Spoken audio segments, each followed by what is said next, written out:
Hey, this is Peggy with Easy Peasy Machine Embroidery, and today we are going to be in both versions of the software. I probably won't bring up both versions, but the things that I'm going to be talking about are located in the same place and work the same way. And have you ever purchased a design, loaded it on the machine, and looked at what threads that you need to use, and it's a different brand than what you have at home? Here's the easy way to change it. Let's begin. So I'm opening up my Sonnet and I'm going to start out with let's do an open file because I have a file that I know I want to change over, and it is the Farmhouse Christmas Table Runner by Juju. And I am going to open up my block F, and there it is. And if I go over and I look at the threads that they use, it's all DMC. I do not have a single DMC spool in my possession.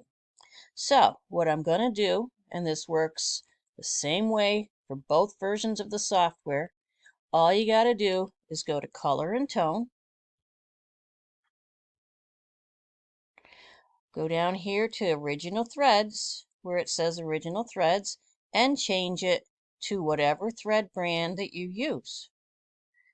I tend to use Robeson Anton Rayon 40, so I would change it to that color or to that manufacturer, and I would say OK. And now when you scroll over things, you can see that it's using the Robeson Anton colors. Now, if you find that there's a color that you don't like, all you have to do is go in and let's do this one, double click it, and like I have a huge thread cache, so I go to my own thread cache, which I called PZ database, and then I find a color that I want to use.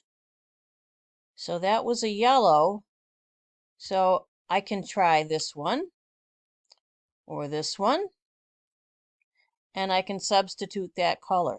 So that's all you have to do to change the colors to what you have. I just did a huge photo stitch. It started out with about 67-ish colors, and I was able to change them all to my own database. And the colors that I changed them all to Robeson Anton threads first. And I went through and looked at my thread stash to find out how many threads I was going to have to buy to complete this design. And wow, it was going to be expensive. So then I converted it all, opened them all up in my PZ database, and I was able to find an equivalent color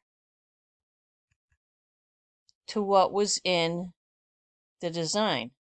And it looked the same. There wasn't a whole lot of difference, and I didn't have to go up to my store to buy more thread.